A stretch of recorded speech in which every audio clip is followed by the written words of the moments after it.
Bom, pessoal, vamos lá começar então. São 7h10. Acho que já demos mais 10 minutinhos aí para o pessoal entrar.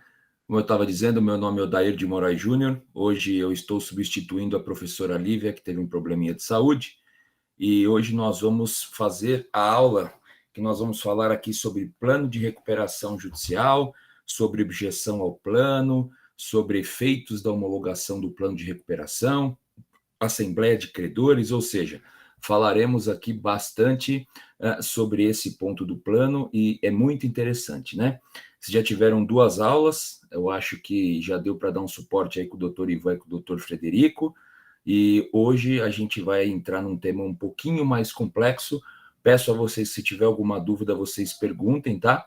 Eu vou procurar fazer a apresentação e voltar aqui para a gente bater um papinho, e não vou ficar só na apresentação, a gente vai conversando bastante, mas na dúvida vocês me chamem, por favor, a gente para e esclarece, que realmente a gente vai falar de bastante coisa e o nosso tempo é muito curto, tá bom?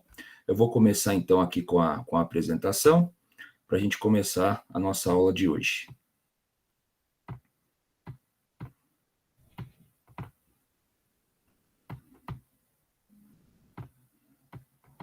Bom, então, pessoal, como eu disse, hoje a gente vai falar um pouquinho do plano, um pouquinho da objeção ao plano, da Assembleia Geral de Credores, do quórum de aprovação do plano de recuperação judicial e dos efeitos dessa aprovação do plano de recuperação. E aí, pessoal, a gente começa falando rapidamente sobre o plano de recuperação, né? Eu costumo dizer que o plano de recuperação, ele é o coração do processo de recuperação judicial. Por quê? Porque é nesse plano de recuperação judicial que deverão constar todos os elementos, todos os fundamentos, todos os estudos, ou seja, tudo aquilo que a recuperanda pretende demonstrar aos credores, que ela pretende e como pretende conseguir a sua reestruturação e a sua recuperação.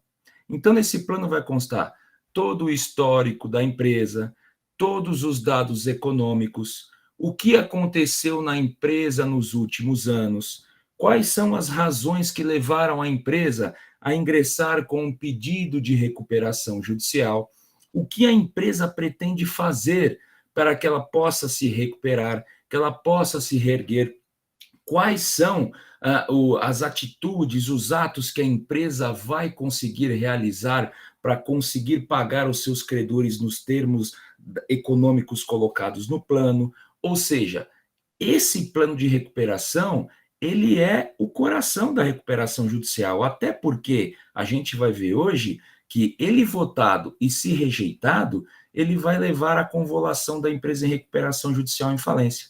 Então, o plano de recuperação, ele é muito importante. E ele é tão importante, e a legislação deu tanta importância a ele, que ele é um dos pontos na nossa legislação, que é mais um daqueles prazos que nós temos, que são chamados os prazos improrrogáveis, né? Ou seja, que não adianta nós pedirmos para o juiz para prorrogar o prazo, porque esse prazo é improrrogável. E esse prazo é o de apresentação do plano de recuperação judicial. Então, como vocês viram nas aulas anteriores, após o ingresso da petição inicial, com todos os seus requisitos, os seus elementos e os seus documentos, e o juiz concedendo o processamento da recuperação judicial, o devedor terá 60 dias improrrogáveis contados da data da publicação do deferimento do processamento da recuperação judicial para apresentar esse plano de recuperação. E aqui eu friso, pessoal, mais uma vez, esse prazo ele é improrrogável. Não adianta a recuperanda, de alguma forma, pedir a prorrogação desse prazo, porque a própria lei deixou isso bem claro que ele é improrrogável. E um detalhe muito importante, que muitas vezes a gente não se atém, uns advogados acabam não se atendo, e acaba dando uma discussão jurídica danada no processo de recuperação judicial, que deve acompanhar o plano de recuperação judicial o laudo de avaliação de ativos. E o que é, pessoal, esse laudo de avaliação de ativos?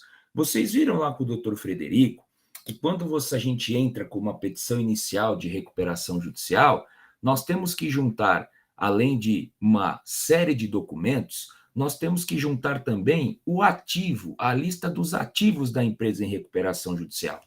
E nesta lista de ativos da recuperação judicial, nós vamos colocar tudo aquilo que nós temos no nosso imobilizado, quer seja mesa, cadeira, quer seja imóveis, quer seja móveis, ou seja, máquinas, tudo deve constar nesse ativo imobilizado.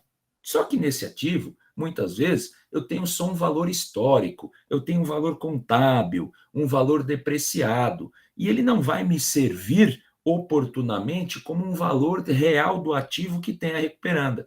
Por isso que, nesse prazo de 60 dias, para apresentar o plano de recuperação judicial, eu também devo juntar o laudo de avaliação de ativos. Quais ativos? Estes que nós já dissemos que a empresa possui e que estão devidamente contabilizados. E aqui começam as discussões, como disse a vocês. O que acontece, eventualmente, quando a recuperanda junta o plano de recuperação no prazo, mas esquece de juntar o laudo de avaliação de ativos? Por experiência, a lei não é omissa nesse ponto, ela bate, obviamente, mais no plano, né? Mas, geralmente, os juízes concedem um prazo suplementar para a juntada do laudo de avaliação de ativos e não do plano. Eventualmente, por um erro, por uma falha da recuperanda, aí sim o juiz acaba concedendo um prazo. Não costuma-se convolar uma recuperação judicial em falência, pura e simplesmente pela falta do prazo de 60 dias da juntada do laudo de avaliação de ativos, mas também é um documento essencial e é um documento que deve ser juntado sempre com o plano. E aí, pessoal, por que a lei traz essa obrigatoriedade da juntada de um laudo de avaliação de ativos? Por quê? Porque ele vai servir para o credor verificar quais são os ativos que aquela recuperanda tem e, eventualmente, numa convolução futura de falência, aqueles ativos que ali estão já servem como uma base para que o administrador judicial, oportunamente, já tenha algum ativo para que seja alienado e para que seja pago os credores, eventualmente. Vocês vão ver isso lá na aula de falência. Então, na verdade, esse laudo nada mais é do que trazer mais transparência ao processo, trazer transparência aos credores da necessidade da recuperanda em, obviamente, ter a sua reestruturação mediante aqueles ativos que ela detém. Até porque esses ativos imobilizados só podem sair da recuperanda, ou seja, a recuperanda só pode vender, ceder, alienar qualquer ativo depois de ter ingressado com a recuperação judicial através de uma autorização judicial. Regra essa prevista lá no artigo 66 da Lei 11.101. E aí, pessoal, como eu disse, né? A não apresentação do plano de recuperação levará à convolução em falência, prevista aí no artigo 53 da Lei de Recuperação Judicial. Lá está bem claro que, sob pena de convolução em falência, se o plano não for apresentado nesses 60 dias, adeus, ou seja, convolução em falência mesmo, tá? Após apresentado esse plano de recuperação judicial, o juiz fará um edital de ciência a todos os credores. E a ciência desses credores de que foi juntado o plano de recuperação judicial. Pessoal, tiverem dúvidas, por gentileza, podem me chamar aqui, tá? Abram o seu áudio, peçam a palavra, que não há problema, ok? Ô, professor, boa noite. É só para informar que eu acho que o PowerPoint está travado. Não sei se já iniciou ou não, mas não está passando. Então, Está na inicial ainda. Tá na página inicial? Estava nessa página. Não sei se eu já iniciou a passar. Isso, eu acho que estava travado. E agora? Agora não, agora já passou para a página 2. Tá, então aqui, legal. Então, vê se está andando agora. Então, acho que agora vai. Agora foi? Foi sim, professor. Maravilha. Então, obrigado, vamos lá. Obrigado. Então, pessoal, vocês me alertem, por favor, que mesmo aí mesmo com a pandemia, não me embetei muito bem ainda com essas aulas online. Vamos lá. Seguindo. Então, depois de juntado o plano de recuperação judicial, o que deve acontecer num processo de recuperação judicial? Bom, o credor vai verificar, obviamente, a maior curiosidade do credor, pessoal, é justamente essa. é justamente o quê? É justamente o plano de recuperação judicial. O que ele quer ver? Ele quer ver o que o credor está propondo, porque naquele plano de recuperação judicial, o que estará constando? Como pagarei os meus credores? Qual vai ser o deságio? Qual vai ser o período de carência? Qual será a minha extensão da minha dívida? Até quantos anos eu vou me propor de pagar? Posso ter algum credor parceiro, chamar alguma empresa para ser a minha parceira durante o meu processo de recuperação judicial. Então, na verdade, esse credor, a maior curiosidade dele na recuperação judicial é verificar o plano, as condições que a recuperanda está trazendo para a sua manutenção, para a sua existência e para a sua reestruturação e, obviamente, a sua manutenção no mercado.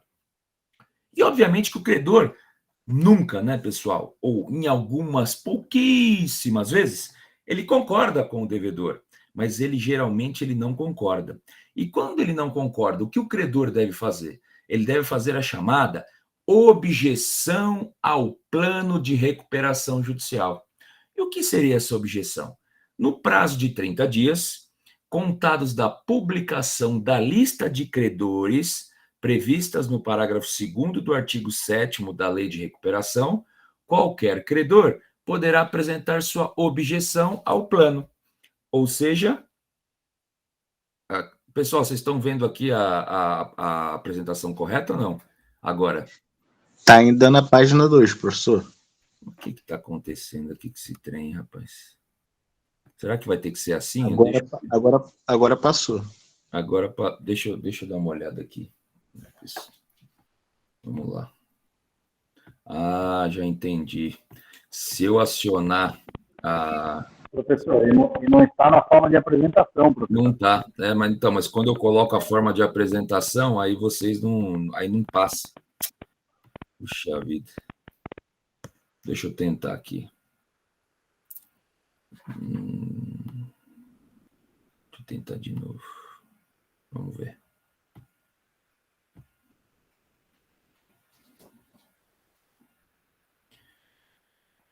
Dessa forma, fica muito pequeno, pessoal, para vocês verem? Ou dá para ver? É legível para mim. Porque se der assim, eu acho que é Dá para ver, professor. Mas acho que se eu colocar na apresentação ali no cantinho embaixo, professor, desculpa me meter. Não. Eu acho que você está colocando online, por isso que ela não está passando. Tá. Mais para a direita com o mouse ali, o senhor vê ali que tem um símbolo. Depois do direito. Nesse ícone, no terceiro ícone do lado direito, onde tem esses 4 quadradinhos, ele vai entrar em modo de leitura e assim fica com a tela, o senhor consegue ver a gente também. Bem. No modo apresentação, o senhor não vai conseguir ver a gente. Verdade. Mas também não está. No lado desse modo de apresentação, o senhor consegue ver. Esse aqui, ó, modo de leitura. Nesse modo de exibição de leitura, será? Isso, nesse aí. Agora eu acho que foi, hein? Agora dá para ver bem para gente aqui. Ó, vejam aí. Agora foi, né? Perfeito. Maravilha, pessoal. Obrigado. Vamos lá. Então, vamos continuando aqui. Então, como estava dizendo, né? Após esse prazo de objeção, ou seja, são 30 dias, o credor tem para fazer objeção ao plano. E aqui, pessoal, peço a atenção de vocês. Por quê? Geralmente, de novo, né? Os advogados podem querer contar que esses 30 dias seria muito mais fácil fazer a contagem da data da juntada do plano ao processo de recuperação judicial. Mas esse prazo não se inicia nessa juntada, ele se inicia lá no parágrafo 2º do artigo 7º. E aí, pessoal, o que está descrito nesse artigo 7º, parágrafo 2º, e o que é esse artigo 7º? É a relação de credores, ou seja, é aquela lista que ela é preparada pelo administrador judicial, que ele coloca todos os credores que estão aptos a participarem da recuperação judicial. E o que a lei quis entender? Que no momento que o administrador judicial apresentar a sua lista, o prazo do plano de 60 dias do deferimento do processamento já vai ter ocorrido, então o plano já estará nos autos. Mas você não precisa ir fazer objeção no plano sem saber se você realmente é um credor. É isso que a lei quer dizer. Ou seja, só o credor vai poder fazer objeção. E para eu saber se eu sou credor, eu devo estar na lista que é apresentada pelo administrador judicial.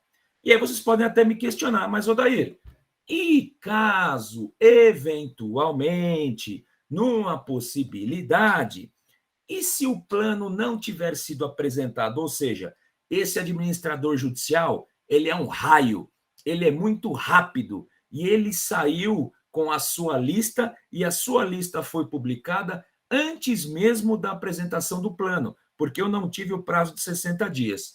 A lei diz lá no artigo 55, no parágrafo único, que neste caso, ou seja, no caso da lista ter sido apresentada antes do plano, aí sim, o prazo de 30 dias de objeção será da juntada do plano e não mais da lista de credores. Então, pessoal, temos 2 prazinhos de objeção aqui.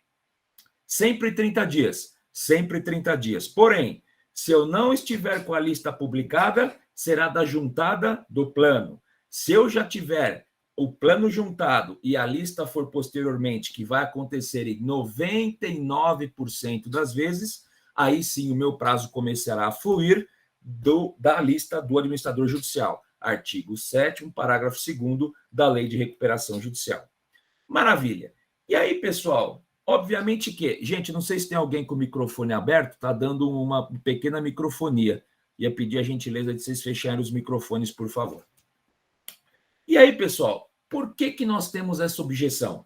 Nós temos objeção porque, caso nenhum credor, ou seja, nenhum credor não faça nenhuma objeção, o que o credor quis dizer à recuperanda? O que o credor passou a mensagem à sua devedora? Olha, eu concordo com todos os termos que você colocou no seu plano, porque eu não fiz nenhuma objeção. Então, eu não faço, o credor trabalhista não faz, o credor civil não faz, o credor quirografar com garantia não faz. Ao não fazer, significa que todos os credores estão de acordo e esse plano é homologado pelo juízo.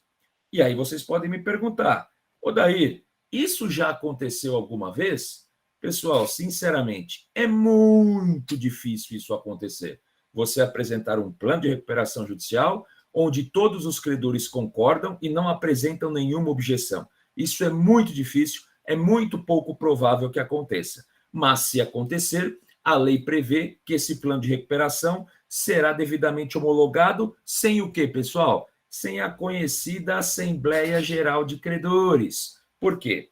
Havendo apenas uma objeção ao plano de recuperação judicial, obrigatoriamente será convocada a Assembleia Geral de Credores para a deliberação do plano.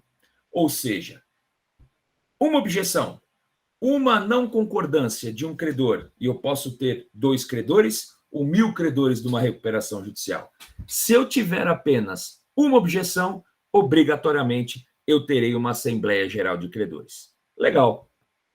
Então, nos 30 dias fiz minha objeção, já sei que terei a Assembleia Geral de Credores, vou analisar esse plano para discuti-lo com a recuperanda nessa tão chamada Assembleia Geral de Credores. E o que diz a lei sobre ela, pessoal? Bom, primeiramente, a lei diz sobre ela que ela deve ser realizada em 150 dias a contar do deferimento do processamento da recuperação judicial. Regra essa estampada lá no artigo 56, parágrafo 1º da Lei de Recuperação Judicial e Falência. E, de novo, pessoal, eu trago aqui essa questão para a prática, né? Poxa, será que em 150 dias é possível ter o deferimento do processamento, ter a lista do administrador judicial, ter aí... Para ter a lista, né, dos credores do administrador judicial, tem que ter tido lá as impugnações de crédito, as impugnações analisadas para saber quem é credor e quem não é credor. Será que dá tempo, Odair? Digo a vocês, pessoal, antes da mudança da lei, que entrou em vigor aí em janeiro de 2021, sinceramente, era pouco provável que em 150 dias você tinha uma Assembleia de Credores. Mas hoje, os administradores judiciais, eles estão fazendo o procedimento muito rápido, justamente para cumprir essa exigência legal dos 150 dias. Então, nós já temos casos aqui no escritório, nosso escritório, já tive casos, que realmente a Assembleia iniciou-se nesses 150 dias. E por que eu digo iniciou-se? Porque ela pode se iniciar, mas para terminar, a gente vai ver que ela vai demorar um pouquinho mais para acontecer, ok? Pessoal, de novo, se tiverem dúvidas, é só me chamar por gentileza que eu esclareço, ok? Aí eu peço para abrir o microfone e pedir a palavra sem problema nenhum para todos ouvirem. Vamos seguir. Ô, professor, boa noite. Eu queria só fazer uma pergunta com relação a essa questão da objeção.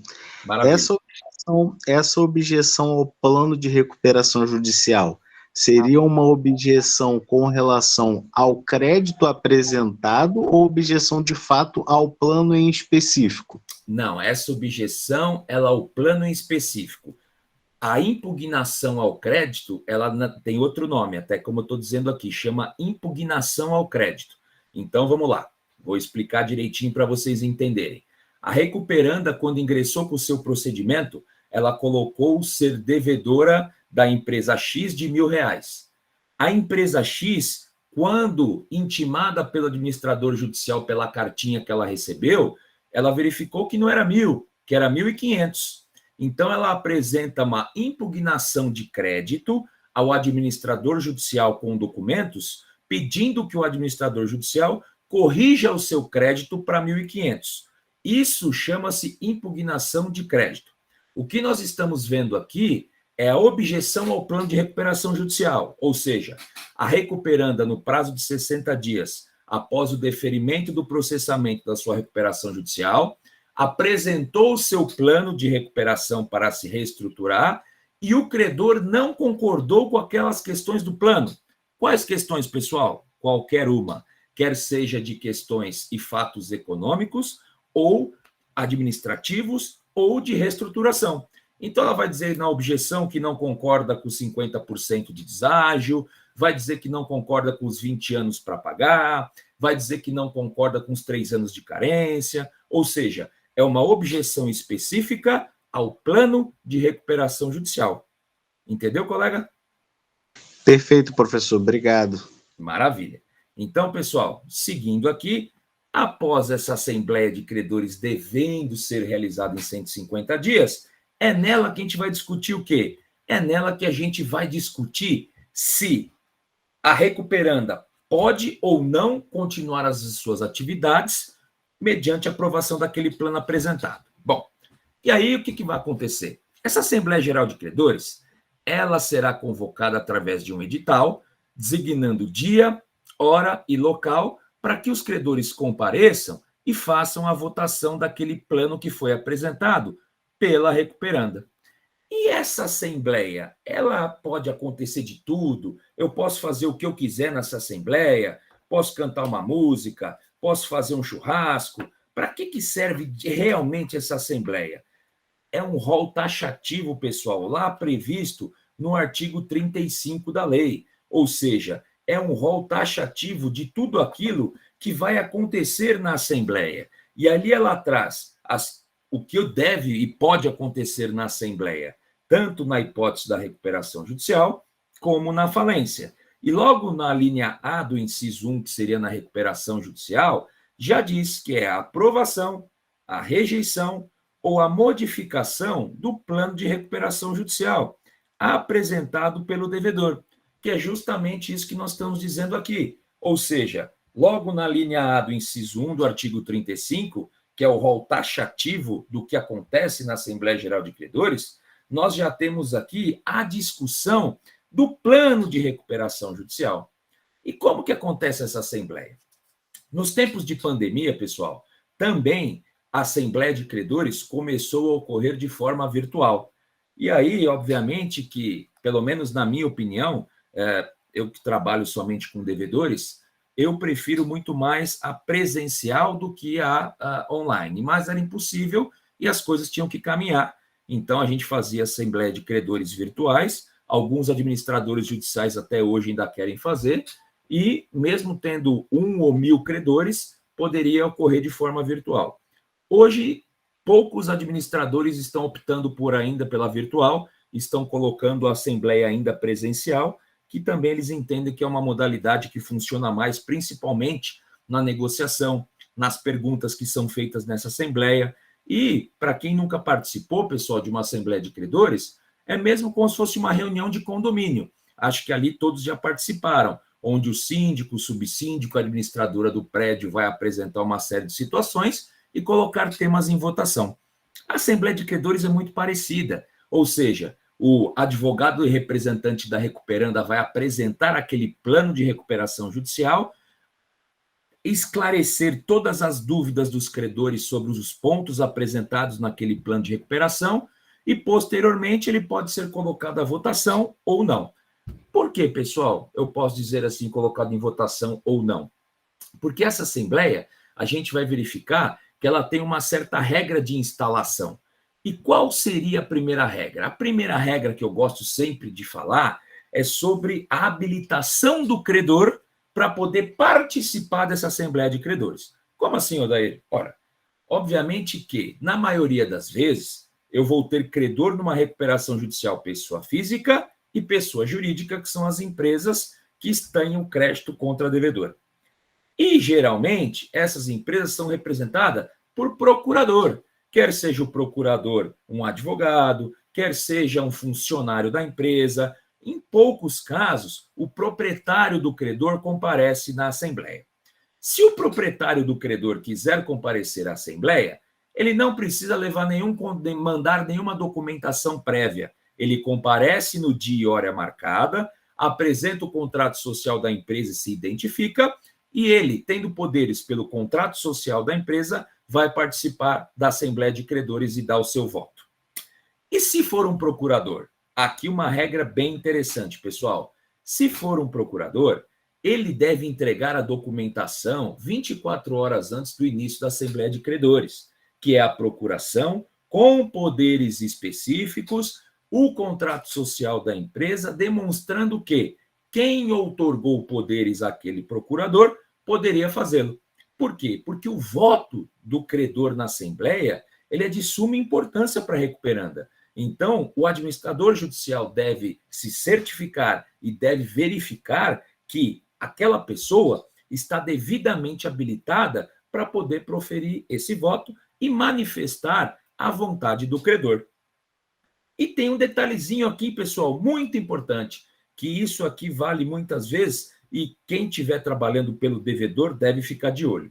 Naquelas recuperações judiciais, onde nós temos uma pluralidade de credores trabalhistas, ou seja, onde nós temos muitos credores trabalhistas que geralmente têm uma representação sindical, o sindicato ele pode representar a categoria dos trabalhadores na Assembleia de Credores, assim como ele pode fazer em juízo em outros locais mais. Porém, a lei ela trouxe uma regra diferente se o caso da representação dos trabalhadores for por sindicato.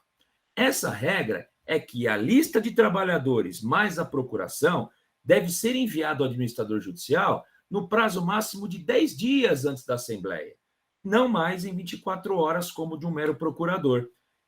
Odair, e se o sindicato não apresentar em 10 dias e apresentar essa lista num prazo inferior? Aí o sindicato não vai poder representar aquele credor trabalhista que ele gostaria que está naquela lista, porque o prazo não foi atendido. E aí o devedor deve impugnar a participação daqueles credores que perderam o prazo de habilitação correta na Assembleia.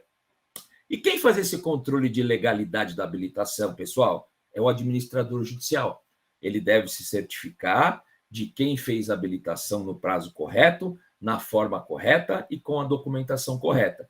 E, eventualmente, se a devedora entender que está sendo prejudicada por uma habilitação incorreta, mas que o administrador judicial entendeu ser correta, deve peticionar ao juízo, demonstrando as irregularidades, para que o juiz evite que aquele voto daquele credor que não está devidamente habilitado possa computar votos para a recuperanda, ok? E aqui, pessoal, mais uma coisinha também, que quem mora em prédio também já viu que é igualzinho de novo, a reunião do condomínio. A assembleia, ela pode ser instalada em primeira convocação ou em segunda convocação, igualzinho como a gente faz uma reunião no condomínio. Na primeira convocação, ela somente será instalada se 50% dos credores por valor, ou seja, eu somo todos os credores da recuperação judicial, R$1 milhão, para que essa assembleia ocorra em primeira convocação, eu tenho que ter presentes na assembleia R$501 mil. Ou seja, se eu não tiver 50% de credores de cada classe, eu não tenho a assembleia instalada em primeira convocação.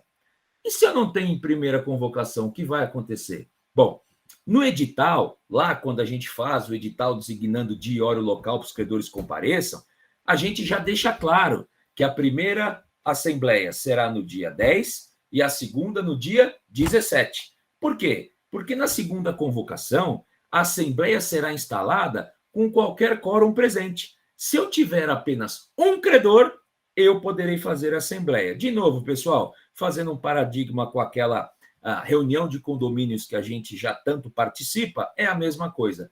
Em segunda instalação, em segunda chamada, que a gente chama, rola com qualquer quórum presente na assembleia.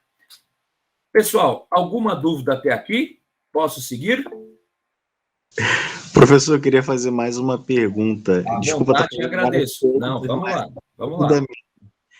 Me fala só o seu nome. Me fala só o seu nome, por favor. Meu nome é Rafael Naman. Vamos lá, eu Rafael. Sou aqui no Rio de Janeiro. Queria fazer uma pergunta para o senhor, bem prática mesmo, mas como o senhor botou aqui que essa questão da habilitação dessa representação sindical, ela deve ocorrer com o administrador judicial. Aí a minha pergunta é, isso é feito administrativamente ou é um procedimento incidental dentro da recuperação?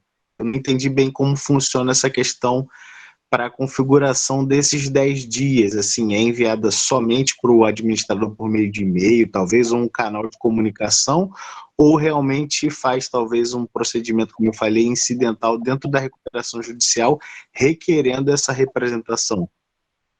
Legal, Rafael, vamos lá. Aqui em São Paulo, 99% dos administradores judiciais, eles fazem esse controle de forma administrativa. Ou seja, eles recepcionam a documentação no escritório deles, ou por e-mail, obviamente, e eles fazem a certificação do controle de legalidade e a recuperanda solicitando a documentação, o administrador judicial apresenta. Eu tive um caso aqui em São Paulo que o administrador judicial optou também para pedir ao juiz que fosse por via de incidente. Ou seja, que nos autos você tivesse um incidente de habilitação para participação em Assembleia de Credores. Os juízes, eles não gostam muito da forma de incidente, por quê? Porque a recuperação judicial já é um processo que tem um monte de incidente, principalmente nos incidentes de impugnação de crédito, né? E aí, criar-se mais um incidente para documentação de habilitação para a Assembleia de Credores, em tese seria desnecessário, porque é um controle muito tranquilo para o administrador judicial fazer mediante os seus meios. Ou seja, pelo seu e-mail, recebendo em seu escritório, ele é obrigado a certificar com o seu carimbo que recebeu aquela documentação, assinando e certificando com data e horário. Então, na verdade, são válidas todas as formas de controle pelo administrador judicial. Então, ele decide como ele prefere fazer. O que eu posso te dizer, Rafael, que em São Paulo, a forma incidental não é muito utilizada pelos administradores, e os juízes também não gostam, e funciona muito bem diretamente com o administrador. Ok? Perfeito, professor. Só para deixar claro, não é nenhuma questão de uma visão que eu tive, eu conheço do procedimento aqui no Rio. Eu só dei esse dado mesmo aleatório, mas não é uma questão de ter um conhecimento daqui do Rio como funciona, é mais uma pergunta mesmo, uma dúvida. Mas obrigado pela resposta. Não, maravilha, fica à vontade, pessoal, é isso mesmo, vamos participar que é legal. Pessoal, de novo, alguma dúvida, só abra o microfone e peçam a palavra que eu estou à disposição. E aí a gente vai passar. Professor, a sua câmera está fechada. A minha câmera está fechada. A sua, isso. Vamos lá.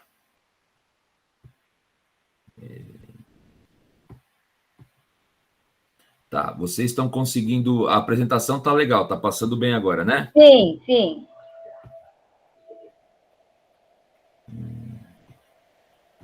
Agora acho que vai. Acho que agora eu consegui abrir. Agora eu tenho que voltar. Agora, arrumou? Sim, professor. Obrigada. Então agora a minha câmera está aberta e vocês Sim. também estão vendo a apresentação, certo? Legal. Então, continuando, pessoal. Então, onde nós paramos aqui? Nós paramos na convocação da Assembleia de Credores. Então, agora nós temos aquele passo, ou seja, tive objeção. Um credor fez a objeção, ele não concordou com os termos do meu plano de recuperação judicial. Ele fez a objeção. Ao fazer a objeção, obviamente que eu vou precisar do quê? Da Assembleia de Credores. E aí, para ter a Assembleia de Credores, eu preciso entender quem são esses credores. Como votam esses credores?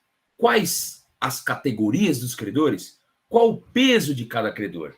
E a lei assim estabeleceu. Ela criou 4 classes de credores, pessoal. Então, hoje, o devedor ele pode ter até 4 classes de credores em uma recuperação judicial.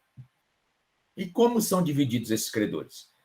Fácil. Classe 1, classe 2, classe 3, classe 4. E a gente vai aqui esmiuçar cada classe, começando pela classe 1, que é a classe dos créditos de natureza trabalhista e honorários advocatícios, periciais, médicos, contábeis ou qualquer outro mais de profissional liberal. Essa segunda etapa, pessoal, de honorários foi fixada pelo STJ. Por quê? Ele entendeu que honorários periciais, médicos, de profissionais liberais, ele também tem natureza alimentar. E ao ter essa natureza alimentar, ele deveria também ser classificado na classe 1 trabalhista. Por quê, pessoal? Porque a classe 1 trabalhista é a única classe que ela tem uma regra específica de tempo para que o devedor quite as suas obrigações. E essa regra de tempo é de 1 ano. O que eu quero dizer com isso? Quando nós fizermos o plano de recuperação judicial, a empresa deve considerar o prazo máximo de pagamento da classe trabalhista apenas o prazo de 12 meses a contar da decisão do juiz que homologar o plano, que a gente vai ver um pouquinho mais para frente. Por que isso, pessoal? Justamente por tratar a classe 1 de verba de natureza alimentar, razão pela qual o STJ também colocou nesta classe de credores os honorários advocatícios, periciais, médicos, contábeis, profissionais liberais, que dependem desses honorários para sobreviver, como o credor trabalhista depende das verbas trabalhistas também para sobreviver. Na classe 1, existe uma exceção que é uma inovação da lei, que você pode até dar 3 anos para pagar esse crédito trabalhista, desde que você apresente uma garantia que cubra o total devido. Ou seja, a empresa deve R$500 mil para a classe 1 trabalhista. Para que ela consiga poder pagar os seus valores em até 3 anos, ela deve apresentar uma garantia que, se eventualmente ela não conseguir pagar em 3 anos, vai ter uma garantia para o credor trabalhista da classe 1 e ele vai receber esses valores. Então, novamente, pessoal, a classe 1, vamos dizer, a classe 1 de verba de natureza alimentar, não vamos mais chamar essa classe de trabalhista e vamos chamar de classe de verba alimentar. Ela tem que ser paga no prazo máximo de 1 ano ou em 3 anos, desde que seja apresentada uma garantia específica para essa classe 1. Ah, pode ser uma garantia para todas as classes? Não, deve ser uma garantia específica para essa classe 1, ok?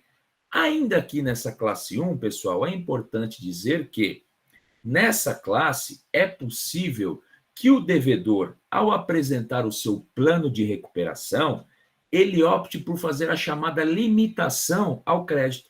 Por quê? Lá na lei, na mesma lei 11.101, na parte de falência, existe um rol taxativo de como os credores são satisfeitos de uma massa falida. E o credor trabalhista é satisfeito na massa falida na sua verba de natureza alimentar até 150 salários mínimos. E isso foi utilizado também na recuperação judicial. Então, na classe 1 de verba de natureza alimentar, eu vou ter algumas regrinhas que podem ser utilizadas pelo devedor. Ou seja, ele pode quitar o débito em 1 ano, ele pode quitar o débito em 3 anos mediante a apresentação de uma garantia, e ele pode também optar pela chamada limitação, ou seja, os credores da classe de natureza alimentar, classe 1, receberão nesta classe 1 até 150 salários mínimos. A diferença, eles receberão na classe 3, quirografário. Pessoal, alguma dúvida aqui em relação à classe 1? Eu sei que é bastante coisa, falei um pouquinho rápido. Se tiverem dúvida, só abrirem o microfone e pedir a palavra. Fiquem à vontade, não há problema nenhum, ok? Professor, Seguindo. Queria só falar, eu não entendi muito bem essa questão da limitação de 150 salários mínimos. Maravilha. Vamos lá, Rafael, vou te explicar para você. Então, o credor trabalhista Z, ele possui um crédito de R$500 mil contra a empresa. Mas é um crédito que ele conseguiu na Justiça do Trabalho, através de uma sentença trabalhista.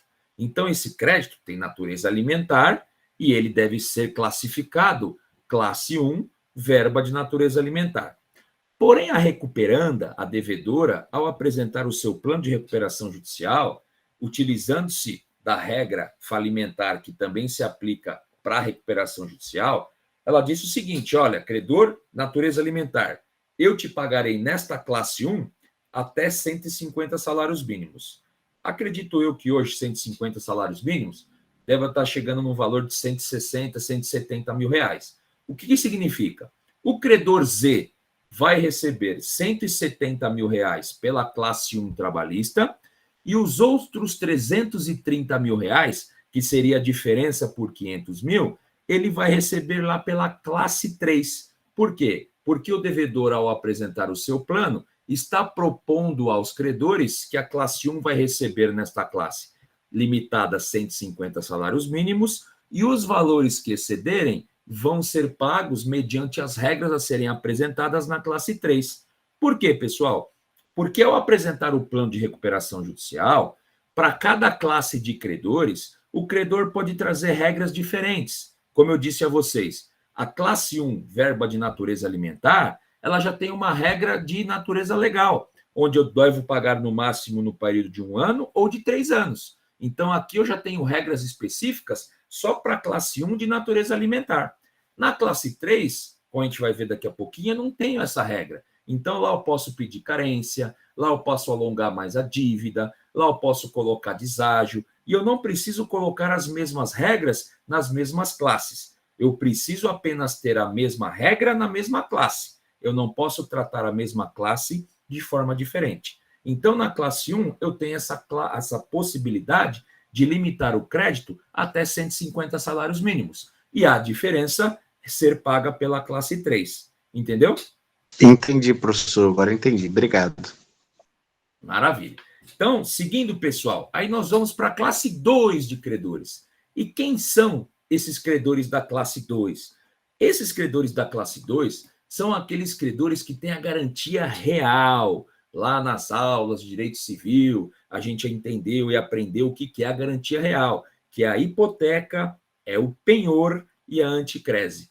Obviamente que são institutos que hoje são muito pouco usados, principalmente a hipoteca, que ela é utilizada para o imóvel, ela foi substituída pela alienação fiduciária. E aqui, pessoal, eu peço que vocês tenham muita atenção a avaliarem eventualmente um projeto de recuperação judicial quando você tem uma garantia de um imóvel em alienação fiduciária. Percebam que a lei não trouxe a alienação fiduciária para dentro da recuperação judicial. Ela trouxe aquelas garantias consideradas garantias reais. E a alienação fiduciária não é uma garantia real. A garantia real para o imóvel é a hipoteca. A alienação fiduciária, ela é uma garantia, inclusive, excluída da recuperação judicial. Vocês vão ver isso em outra aula futura, dos créditos a serem excluídos da recuperação, que a regra prevista no artigo 49 da lei exclui aqueles créditos que são garantidos por alienação fiduciária. Então, não confundam alienação fiduciária com hipoteca. São coisas completamente diferentes. A hipoteca está prevista no Código Civil e a hipoteca é colocada como um crédito sujeito à recuperação judicial. Já a alienação fiduciária, ela não está no Código Civil, ela é uma lei especial que foi de 1997 e ela está totalmente excluída da recuperação por força do artigo 49. Então, nessa classe 2 de credores, eu vou ter somente aqueles casos de garantia real. E posso adiantar para vocês hoje que em pouco mais de 10% das recuperações judiciais, você vai ter um credor classe 2. A maioria das recuperações não terão essa classe 2 de credores. E aí vocês podem me perguntar, Odair, mas e se não tiver a classe 2 de credores? Tem algum problema? Não, pessoal, problema zero. Eu posso ter uma classe de credor, 2 classes de credores, 3 classes de credores ou 4 classes de credores. Pouco importa essa questão da quantidade das classes. O que eu preciso ter para ter uma recuperação judicial, obviamente que são credores, ok? Então, aqui, pessoal, classe 2, credores com garantia real. O que é importante ainda aqui na classe 2, que também a gente tem, não uma regra como a classe 1, mas sim uma construção jurisprudencial que faz todo sentido. A hipoteca, geralmente, ela recai, obviamente, sempre recai sobre um imóvel. Ok, sobre uma garantia. O penhor pode cair sobre bens móveis, como a anticrese também. E eu tenho sempre um valor desse bem que eu dei em garantia. Então, exemplificando para vocês, vamos trabalhar com imóvel hipotecado. Eu tenho uma dívida com o Banco do Brasil de R$1 milhão em um contrato. E nesse contrato, eu dei uma casa em hipoteca que tem o valor de R$500 mil. Ou seja, avaliando este imóvel, a perícia chegou ao valor de R$500 mil. Pergunto a vocês, a minha dívida com o Banco do Brasil, pelo contrato de hipoteca, é de R$1 milhão.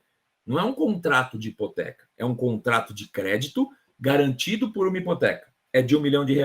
Mas a minha hipoteca só vale R$500 mil. O que pacificou a jurisprudência? Que nestes casos, onde a garantia hipotecária, ou a garantia do penhor, ou da anticrese, ou mesmo a garantia lá da alienação fiduciária, ela é inferior ao crédito, a parte que excede a garantia, no caso da hipoteca, do penhor, da anticrese, ela fica sem cobertura, vai para a classe 3. Ou seja, nesse caso, como eu tenho uma casa que vale R$500 mil e eu tenho uma dívida de R$1 milhão, eu vou ter R$500 mil relacionado na classe 2 e vou ter R$500 mil relacionado na classe 3, porque são os credores sem garantia. E naqueles casos que eu falei da alienação fiduciária, do artigo 49, que eles estão excluídos da recuperação judicial, R$500 mil no mesmo exemplo ficariam fora da recuperação judicial, porque eu tenho um imóvel, uma alienação fiduciária que exclui aquele crédito, e os outros 500 mil eu estaria colocando na recuperação judicial, porque ele ficou sem cobertura, porque a minha garantia limita-se apenas à metade do valor devido. Entenderam aqui, pessoal? Isso é importante vocês entenderem bem. Ou seja, se a minha garantia é inferior ao meu débito, essa parte que excede a garantia ficou sem nenhuma cobertura. Ao ficar sem cobertura, ela vai ser classificada como classe 3 sem garantia, ou, se fosse garantia por alienação fiduciária, ela ficaria dentro da recuperação na parte que excede a garantia. Se tiverem dúvida, fiquem à vontade, podem perguntar, que aqui ficou um pouquinho complicadinho, mas é uma regra importante que não dá para deixar de mencionar, ok? Então, vamos lá. Maravilha. E aí, pessoal, chegamos na classe 3, que são os credores quirografários, sem garantia nenhuma. Puxa vida, quem é esse cara? A gente chama, pessoal, que é o restante. Não é ninguém da verba de natureza alimentar, não é ninguém que tem uma garantia real de hipoteca, de penhor ou de anticrese. Então, na verdade, ele é o quê? Ele é um credor sem garantia. Geralmente são os fornecedores, geralmente são contratos bancários que têm garantia apenas de aval de sócio, esses credores geralmente ficam na classe 3. E a classe 3 também, pessoal, geralmente, via de regra, obviamente que dependendo da atividade da devedora, é classe muito grande. É a maior em relação a valores e é maior também em relação à pluralidade de credores. E quem são esses caras? Como eu disse, são aqueles que sobraram.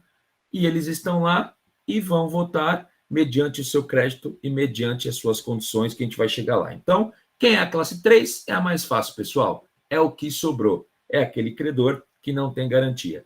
Tem regra específica para ele, como tem na classe 1, de receber em 1 ano ou em 3 anos? Tem regra específica para ele de, ou exemplificamente na questão da garantia, limitação da garantia, fora da garantia? Não, não tem. A classe 3 é a mais simples. De novo, é o que sobrou, vai estar na classe 3, ok? E a classe 4? Bom, a classe 4 também ficou fácil. A classe 4 foi criada para deixar separado, numa condição que pode ser melhor analisada pelo devedor, daqueles credores pessoa jurídica que são microempresa, ME, ou empresa de pequeno porte, a chamada EPP. E por que a lei criou mais uma classe para albergar essas condições? Porque, geralmente, a ME e a EPP, até pela sua natureza, são empresas menores, são microempresa, de pequeno porte, empresas individuais, empresas que vão trazer e vão ter que, eventualmente, créditos menores, mas que precisam, digamos, mais do que um banco, mais do que grandes fornecedores, que estão alocados na classe 3. Então, a lei criou uma classezinha específica para esse credor classe 4, ok? Então, pessoal, fazendo aqui um resumão das classes de credores. A classe 1 de natureza alimentar, onde eu vou ter o crédito trabalhista e os honorários advocatícios, periciais, médicos, contábeis e demais créditos, sabendo que na classe 1 é a classe que eu tenho uma obrigação legal de pagar em 1 ano esses credores, ou em 3 anos mediante apresentação de garantia, e onde eu posso ter uma limitação de até 150 salários mínimos. Legal. A classe 2, credores com garantia real. O que é garantia real?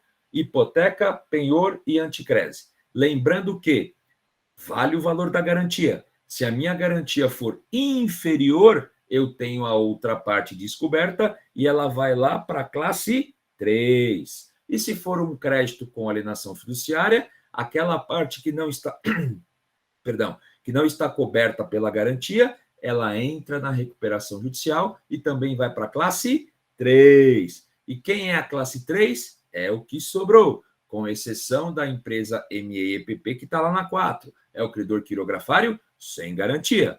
E a classe 4 é o credor menorzinho, é a pessoa jurídica menorzinha, é a microempresa, a empresa de pequeno porte e hoje também já admitido pela jurisprudência, a empresa individual, ok? Pessoal, dúvidas aqui da classificação dos credores, de quem são os credores de cada classe? Maravilha, se tiverem dúvidas, só abrir o microfone e eu estou à disposição. Depois disso, então nós já sabemos o quê? Nós já sabemos quem são os nossos credores, nós já sabemos os valores dos nossos credores, nós já sabemos que tivemos uma objeção ao nosso plano de recuperação judicial e eu tenho que ter assembleia de credores. Eu já sei que na primeira convocação eu preciso ter 51% ou 50,1% dos credores por valor daquelas classes para ter. Eu já sei que em segunda convocação eu posso aprovar e posso botar a votação do plano com o quórum que eu tiver. Então eu já sei muita coisa. Mas, Odair, legal. E como eu aprovo o plano? Quanto vale o voto de cada credor? Qual é o peso desse credor? Quantas classes eu preciso aprovar para que eu tenha o meu plano de recuperação judicial devidamente aprovado pelos credores? É aqui que a gente vai ver isso, pessoal. Começando a entender quantas classes eu preciso ter para aprovar um plano. E aí a resposta é muito simples, todas. Ou seja, se eu tiver uma classe de credor, tem que ter aprovação dela. Se eu tiver 2, das 2. Se eu tiver 3, das 3. Se eu tiver 4, das 4, pessoal. Ou seja, eu tenho que aprovar o meu plano nas 4 classes de credores. Maravilha. E como é o peso de cada credor? Como é o voto de cada credor? Aqui a diferença, e eu chamo a atenção de vocês. A classe 1 e a classe 4, lembrando quem são, pessoal? Classe 1, natureza alimentar, classe 4, ME e EPP. A votação será por cabeça e por maioria simples, pouco importando aqui nessas duas classes, pessoal, o valor do crédito. O que eu estou querendo dizer com isso? Que um credor de classe 1 e classe 4, de R$1 ou de R$1 milhão, ele vai ter o mesmo peso. E quanto eu preciso para aprovar a classe 1 e a classe 4? 50% mais 1. Ou seja, se eu tenho 8 credores presentes, eu preciso de 5. Se eu tenho 10, eu preciso de 6. Se eu preciso de 20, eu preciso de 11. Então, eu sempre vou precisar da metade mais 1 para ter aprovação nessas classe 1 ou classe 4. Vale o valor do crédito? Não importa, pessoal. O que importa aqui é a presença do credor, é a chamada votação por cabeça e por maioria simples. E na classe 2 e na classe 3? Bom, na classe 2 e na classe 3, o buraco já fica mais embaixo, porque a legislação me dá que, além de eu ter a maioria por cabeça igualzinho à classe 1 e à classe 4, eu também vou precisar ter 50%,1zinho em valores. Então, aqui realmente ficou mais difícil, ou seja, além de eu ter a maioria dos presentes por cabeça, eu terei que ter também a maioria por valor. Exemplo, numa classe 3, que eu tenho credores presentes na ordem de R$1 milhão, divididos em 10 cabeças, eu preciso ter 6 cabeças aprovando o plano, e essas 6 cabeças devem somar R$501 mil. Ou seja, além da maioria por cabeça, eu também devo ter a maioria por valor para aprovar. Maravilha. Classe 2 e 3, então, eu já sei que eu tenho que ter aquela dupla, né? O Batman e o Robin, ou seja, a cabeça e o valor. E na classe 1 e na classe 4, eu estou tranquilo. Eu preciso apenas ter a cabeça para que eu tenha a votação. Mas aí, voltando, pessoal, como a gente estava dizendo, pode ser que nessa assembleia, quando a gente começa uma assembleia, começa essa negociação, a gente percebe que a coisa não está andando bem. Por quê? Porque os credores estão questionando o deságio, os credores estão questionando os valores que eu estou atribuindo para a classe 1, eles não estão gostando com a garantia que eu apresentei para a classe 1 para poder pagar em 3 anos, ou seja, os credores não estão aptos ainda a fazer a votação daquele plano, ou se estão aptos, eles não estão satisfeitos. E o risco de, eventualmente, uma negativa de aprovação do plano é grande. Se isso acontecer, a devedora pode pleitear alguma coisa nessa assembleia? Pode sim. Ou seja, a assembleia, uma vez instalada, ela pode ser suspensa por um prazo de até 90 dias. Então, para vocês entenderem, a assembleia está acontecendo no dia 1º de novembro.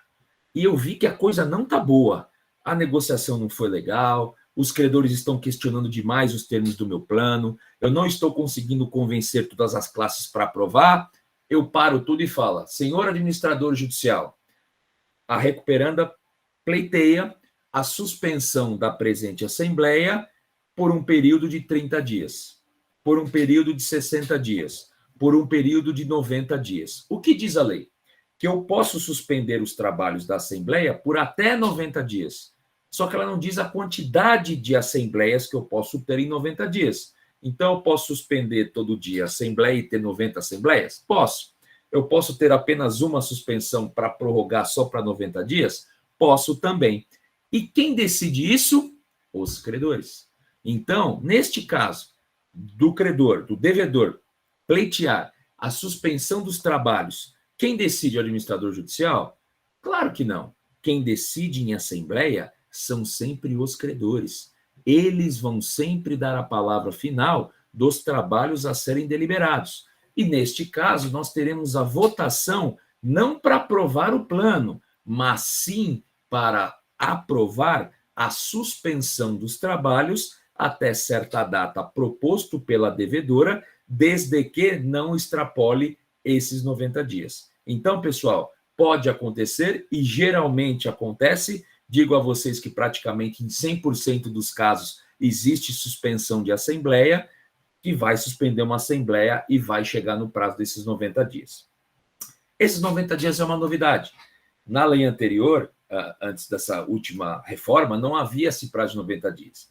E aí, mesmo trabalhando para devedor, obviamente que nós, por estratégia, aproveitávamos um pouquinho dessa suspensão e acabávamos prorrogando diversas vezes a Assembleia de Credores e ganhávamos tempo na negociação, principalmente quando nós tínhamos maioria para suspender, mas não tínhamos maioria para aprovar.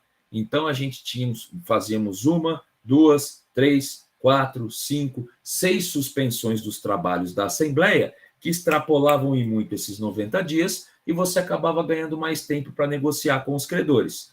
Hoje isso não é mais possível. A lei é taxativa nesse prazo de 90 dias, e o administrador judicial e o juízo estão muito fortes nesse sentido. Por quê? Porque eles querem também um processo célere, uma negociação célere, ou seja, que você seja rápido para que você possa dar a recuperação e a reestruturação para a recuperanda mediante a apresentação do plano. Então, entendam, pessoal, se eu tenho uma suspensão dos trabalhos da Assembleia de Credores, esses trabalhos podem ser suspensos por até 90 dias. Legal. E aí, pessoal, vai uma pergunta para vocês. Eu deixei claro aqui que é uma suspensão dos trabalhos. Então, vamos de novo. Tivemos a primeira convocação para a Assembleia, não deu quórum. Não teve. A segunda Assembleia, quórum com o credor funciona, legal. Foi feita a instalação. As negociações não foram muito boas, não estavam legais. Percebi que eu poderia ter a convolução em falência por uma negativa do plano. Paro tudo e peço a suspensão dos trabalhos. Vota-se a suspensão dos trabalhos e essa Assembleia é redesignada para aqui 60 dias. Estou dentro do prazo do 90, legal. Aí eu vou voltar nos slides anteriores que eu falei com vocês aqui, daquela habilitação do credor para votar na Assembleia. Eu tenho um credor desavisado que ele não compareceu para a primeira e não compareceu para a segunda. E aí ele fica sabendo por outros credores que a segunda Assembleia foi suspensa. E ele vai lá no administrador judicial, bater na porta do escritório dele, com o documentozinho na mão de procuração com o contrato social, pedindo para se habilitar na terceira Assembleia de Credores. Ele vai poder participar, pessoal? Não. Por que não? Porque não existe a terceira Assembleia de Credores. São somente duas. A primeira, que se instala com o quórum especial de 50% mais um de todas as classes, e a segunda, que se instala por qualquer quórum. Essa segunda, ela pode ficar suspensa por até 90 dias.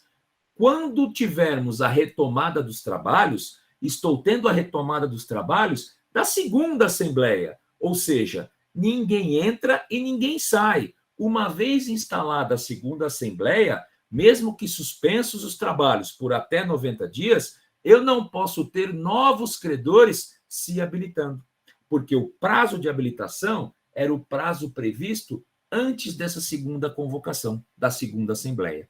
Então, pessoal, não existem 3, 4, 5, 6 assembleias. Não, existem duas. A primeira, que se instala com o quórum especial de 50 mais 1 de todas as classes. E a segunda, com qualquer quórum. E nessa segunda, eu posso ter os trabalhos suspensos por até 90 dias. O credor que não se habilitou para a segunda, por mais que eu suspenda 20 vezes dentro dos 90 dias, esse credor não vai poder se habilitar para entrar nessa Assembleia. Entenderam, pessoal? Alguma dúvida até aqui? Pois não. Uma perguntinha. Bom, supondo-se que tenha sido instalada em primeira convocação, aí, se suspender, o credor que não participou pode participar. Essa é uma pergunta. A outra, a votação para suspensão segue as mesmas regras de aprovação do plano? Legal, vamos lá. Era o que eu ia falar agora, mas você já perguntou, vou adiantar. Sua primeira pergunta. Se eu tenho a instalação da Assembleia em primeira convocação, acabou. A Assembleia foi instalada. Ao ser instalada, essa Assembleia pode ser suspensa por até 90 dias. Segue a mesma regra. Ou seja, eu posso ter 10 Assembleias em 90 dias, que quem tá, quem não é, ninguém entra e ninguém sai. Eu vou seguir a regra da primeira Assembleia, não vou poder ter a segunda, porque eu já instalei na primeira com quórum especial. Então, segue a mesma regra eventualmente, se eu tivesse que ter uma segunda assembleia. E aqui que eu ia completar para vocês dizendo o quê? Na votação da assembleia, da suspensão da assembleia, eu não vou seguir a regra para aprovação do plano, como eu disse agora. Eu vou seguir a regra lá do quórum especial para instalação da primeira assembleia. Então, o que eu quero dizer com isso? O quê? Para a suspensão da assembleia, eu tenho que aprovar por classe em 50% por valor, igualzinho a regra para a instalação da primeira assembleia. Então, façam um link.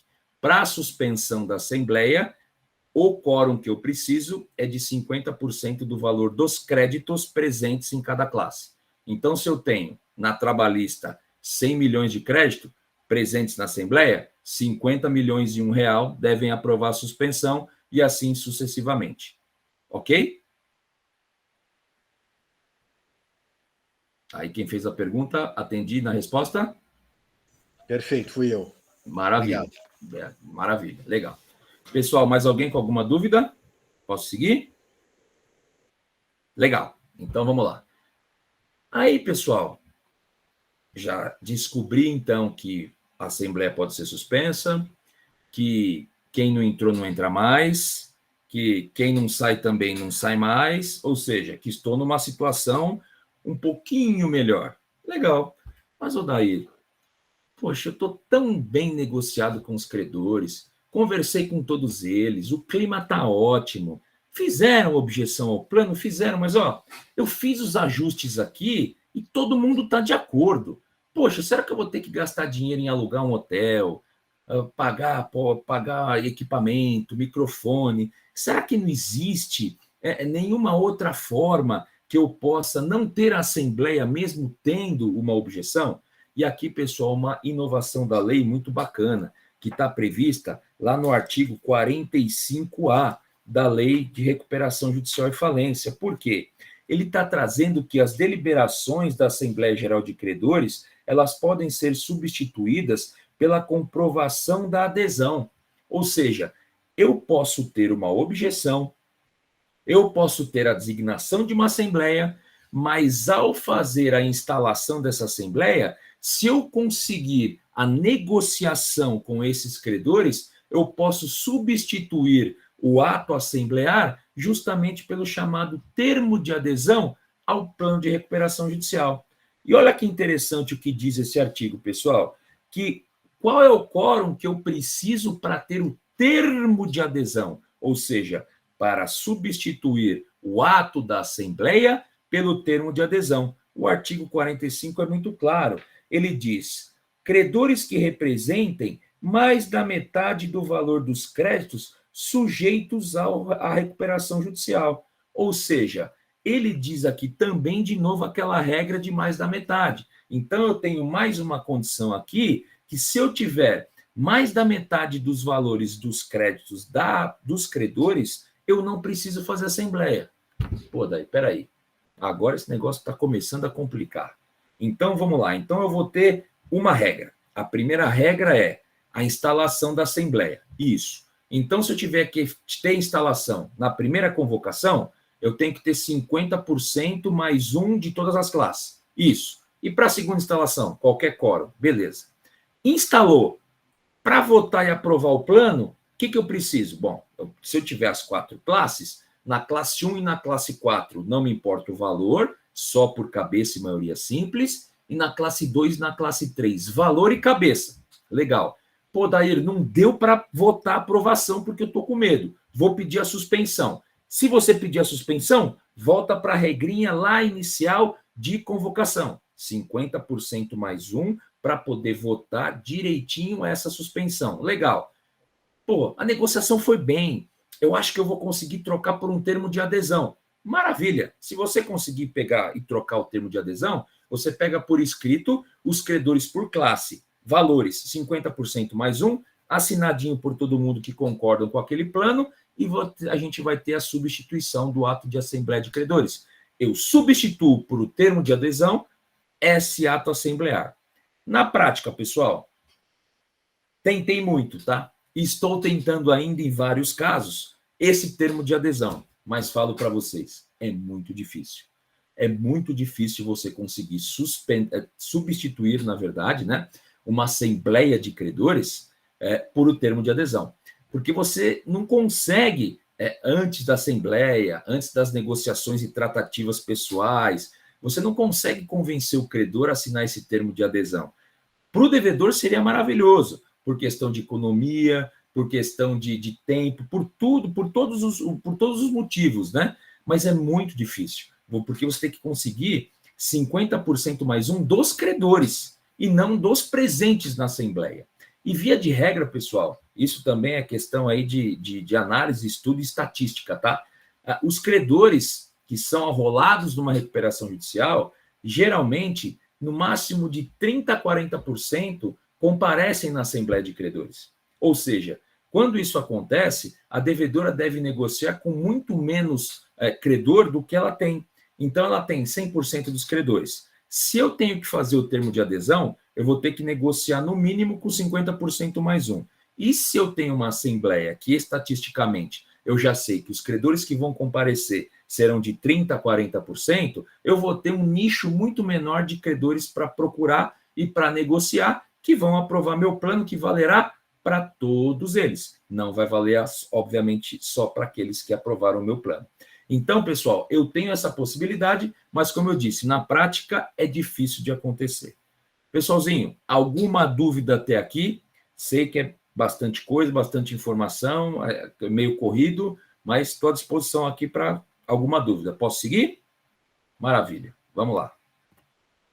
Então, aqui, agora a gente vai entender o que vai acontecer se eu tiver a aprovação, se eu tiver a rejeição, se eu tiver a modificação ou a apresentação de um plano alternativo. Puxa, Odair, agora então ficou mais difícil.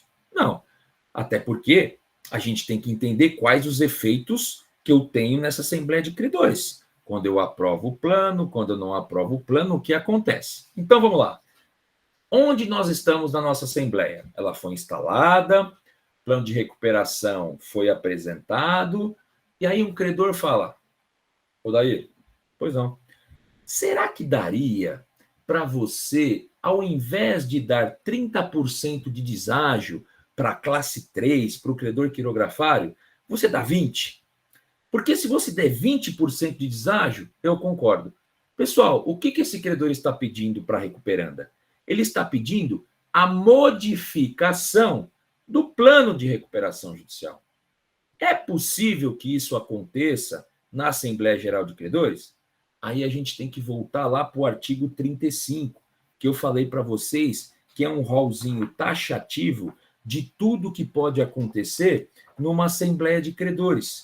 E esse artigo 35, ele diz o quê? Ele diz que, logo no inciso 1, a linha A, que na Assembleia de Credores, o que vai se discutir é justamente a aprovação, modificação ou a rejeição do plano de recuperação judicial. Então quer dizer que ali na hora a gente pode mudar o plano? Sim, esse é o objetivo de eu ter a Assembleia de Credores.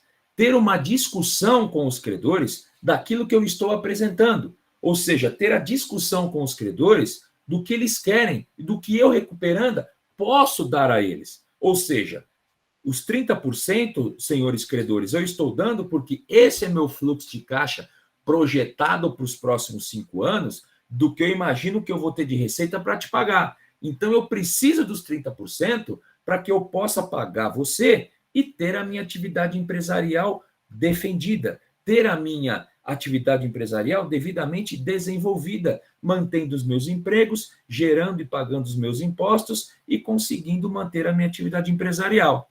Mas esses 20% são 10% a menos, olha, até dá.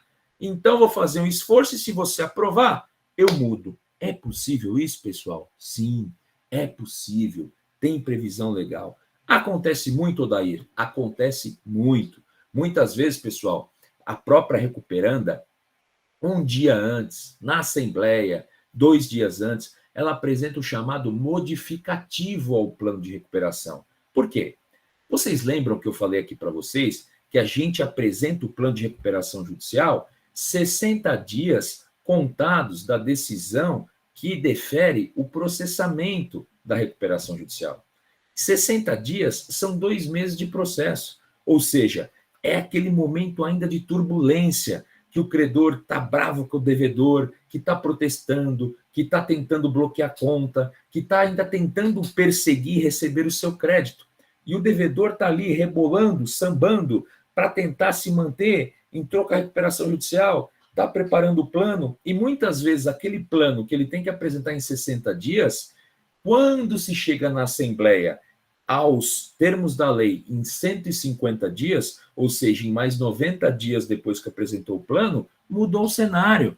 Mudou o cenário em que sentido? Pode ter mudado o cenário de forma econômica para melhor ou para pior, pode ter mudado o cenário em questões comerciais, um contrato que o credor conseguiu, que o devedor fechou, que ele não tinha, um contrato que o devedor perdeu, que ele contava com aquele contrato quando ele apresentou o plano e não tem mais. Então, muita coisa pode acontecer entre a apresentação inicial do plano de recuperação judicial no prazo de 60 dias e até o momento da sua efetiva votação. Por isso que a lei autoriza a modificação desse plano. E ela pode ocorrer na Assembleia ou pode ocorrer antes da Assembleia. Por experiência, não é bom a devedora apresentar um modificativo na Assembleia. Por que não é bom? Porque geralmente você já vai ter o credor vai ser pego de surpresa, obviamente, né? Porque ele não sabe do modificativo, você vai apresentar na hora, ele com certeza não vai ter tempo hábil na Assembleia para verificar o aditivo, e você acaba jogando tudo, né? Você acaba apostando muito na sorte. Por quê? Aí, se o credor não tiver ainda a sua decisão tomada, para ele analisar o modificativo na hora, ele prefere dizer não. Ou você vai pedir, por estratégia, a suspensão, porque você apresentou aquele modificativo. E aí você acaba ficando na mão do credor, de concordar ou não com essa suspensão. Então, o que seria interessante? Geralmente, quando a gente precisa desse modificativo, a gente apresenta 4, 5, uma semana antes da Assembleia, para que os credores possam ter ciência desse modificativo e, quando chegar efetivamente na data da Assembleia, já possam ter avaliado e ter a decisão tomada. A surpresa da modificação geralmente é apresentada na Assembleia como estratégia de suspensão dos trabalhos, porque você apresenta o modificativo na Assembleia, você deixa o credor muitas vezes sem tempo hábil de pensar se ele consegue decidir ali ou não mediante o seu modificativo, aí você pede a suspensão e ele acaba concordando para avaliar o seu modificativo. Mas é uma estratégia que eu particularmente não gosto, porque eu acabo ficando na mão do credor. E se ele não concorda com a minha suspensão? E aí eu tenho um modificativo que vai ter que ser votado, e ele vai ter, inclusive, um argumento muito forte para dizer não. Direi não, porque você me apresentou agora, e eu não tive tempo para verificar, então é não, porque você apresentou isso agora. E não tem volta, tá, pessoal? Apresentei. Se eu apresentei, tem que ser votado. Maravilha? Então, é plenamente possível a modificação. A aprovação, obviamente, que é o melhor cenário, né? É o que eu chamo de, pumba, vamos estourar a champanhe. E aí, nessa aprovação, quais são os efeitos aí que a gente vai ter nessa aprovação? Esses são os efeitos melhores, né? Ou seja, para aqueles, o que a gente aprovou, o que eu tive no meu plano. É para quem votou? Não, é para todos os meus quadros, meus cenários de credores, ou seja, é o melhor cenário para a recuperanda, e a gente vai falar mais um pouquinho aí na frente da aprovação. E a rejeição? A rejeição é um problema, né? Ou seja, não teve jeito. Eu não consegui instalar na primeira assembleia, consegui instalar em segunda chamada com qualquer quórum, apresentei o plano, fiz modificativo, me reuni com os credores e, mesmo assim, os credores não aprovaram o meu plano. O que acontece, pessoal? A primeira coisa que o administrador judicial deve fazer quando um plano de recuperação judicial não é aprovado em assembleia é perguntar aos credores na mesma assembleia, ou seja, naquele ato assemblear, se os credores desejam votar a apresentação do chamado plano alternativo. Também é uma inovação da lei. Esse plano alternativo, ele é apresentado pelos credores, ou seja, são os credores que apresentam esse plano. Porém, para que esse plano seja aprovado, ele deve ser votado na hora para que, no prazo de 30 dias, os credores apresentem esse plano, evitando a imediata convolução em falência, e esse plano alternativo será depois, de novo, votado pelos credores. Então, entendam aqui, são 2 votações do plano alternativo. Primeiro, eu tive meu plano rejeitado. Caí, dancei. Meu plano foi rejeitado. O que o administrador judicial vai fazer na Assembleia? Senhores credores, vocês desejam apresentar plano alternativo no prazo de 30 dias? É a primeira votação. É feita essa votação. Se sim, ok, suspende-se os trabalhos e aguarde-se 30 dias para que os credores apresentem esse plano. E como é esse plano, hein, pessoal? Bom, esse plano é apresentado no processo e ele apenas será votado se ele estiver devidamente com os requisitos do parágrafo 6º do artigo 56 da lei.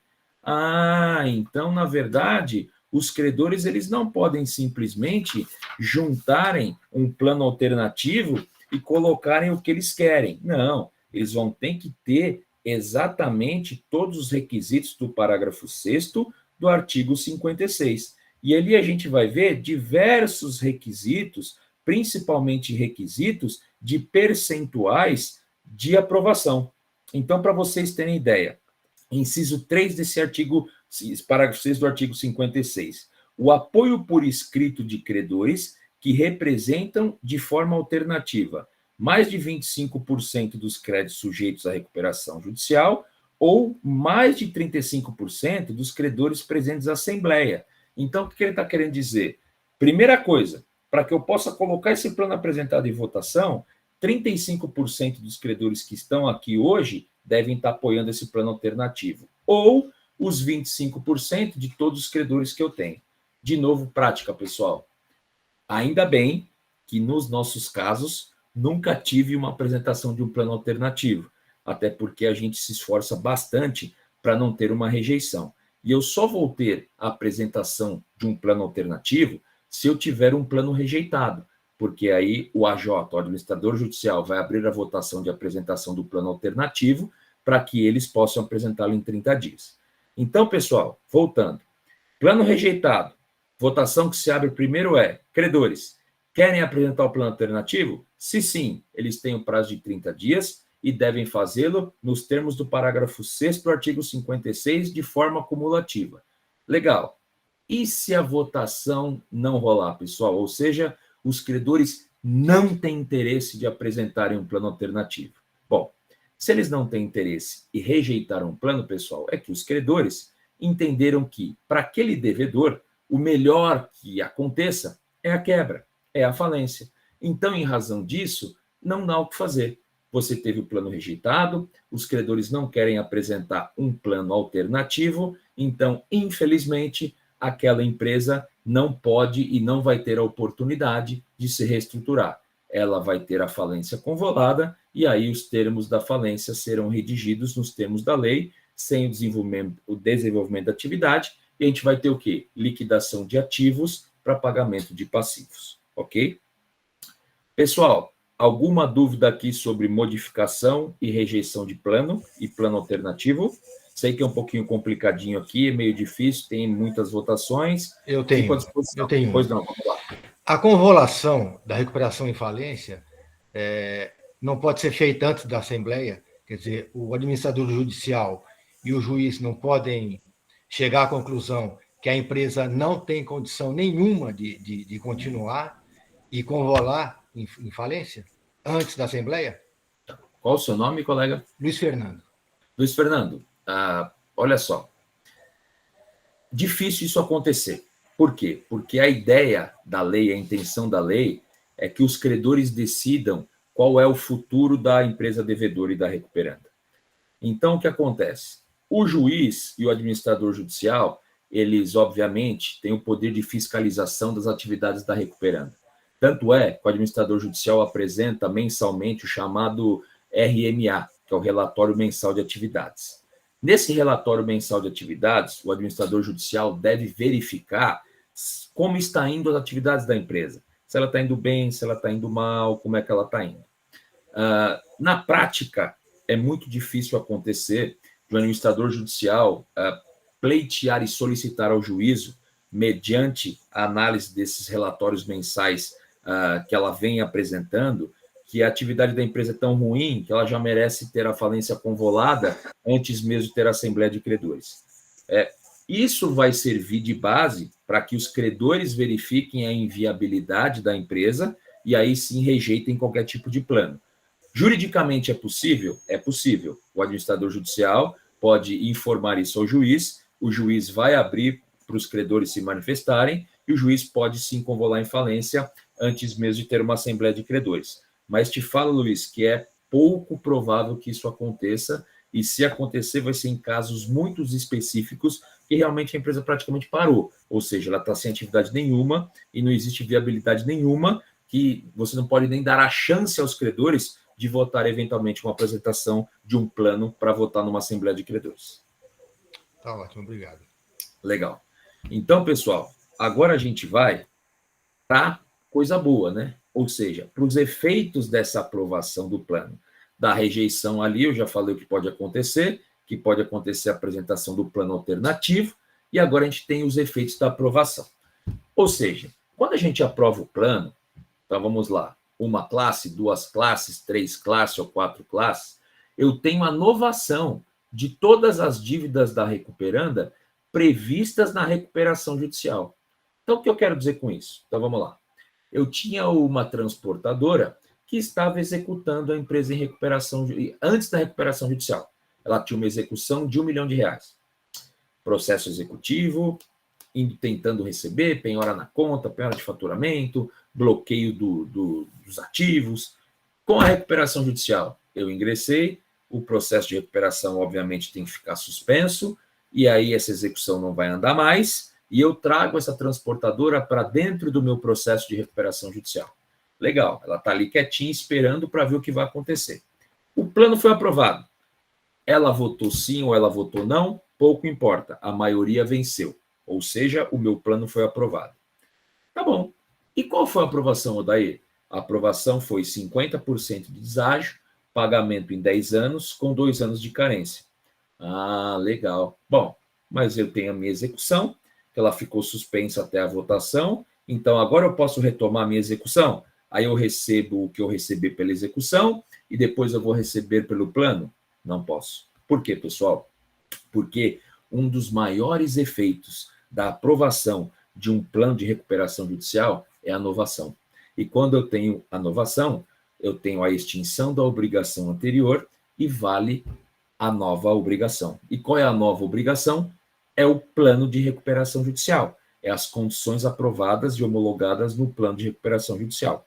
Então, quando o meu plano é devidamente aprovado e homologado pelo juiz, e a gente vai falar um pouquinho aqui ainda nesse slide, um pouquinho mais para baixo sobre a homologação, as execuções contra a recuperanda devem ser extintas. E por que eu falo extintas? Porque ainda, infelizmente, depois de tanto tempo ainda dessa Lei 11.101, que é desde 2005, alguns juízes teimam em suspender a execução até o cumprimento do plano, o que está completamente errado. Por quê, pessoal? Porque os efeitos da novação é a extinção da obrigação. Então, se eu tenho a extinção da obrigação anterior, eu não tenho mais aquela dívida de R$1 milhão com a transportadora. Aquela obrigação foi extinta pela novação da aprovação do meu plano de recuperação judicial. E eu não devo mais R$1 milhão. Eu devo R$1 milhão com 50% de deságio, 2 anos de carência e 10 anos para pagar. Nesse caso, as execuções devem ser extintas. O que eu digo para vocês? Na área civil, até que vai bem essa extinção. A gente demonstra para o juiz civil, que estava tramitando aquela execução até então suspensa, que eu tenho a aprovação e homologação do plano, e o juiz geralmente extingue a execução. O problema é na Justiça do Trabalho. Por quê, pessoal? Porque na Justiça do Trabalho, eu também terei as execuções trabalhistas, que estavam tramitando. Eu coloquei aquele credor trabalhista da classe 1, lá de verba de natureza alimentar, a execução dele suspendeu até a votação de aprovação do plano, e o plano foi aprovado. E esse credor trabalhista, como vai receber? nos termos do plano. Em até Professor, um ano, pois não. mas caso a recuperação, depois de aprovado o plano, seja convolada em falência, acaba a inovação, volta à origem, não é isso? Vou chegar lá, só vou explicar que a parte Desculpa. trabalhista eu entro para você. Então, vamos lá. Então, a execução trabalhista também deve ser extinta, ou seja, acabou. Eu não posso ter a manutenção da execução trabalhista e o pagamento do credor trabalhista pelo plano de recuperação judicial. Os juízes trabalhistas relutam um pouco de extinguir essa execução.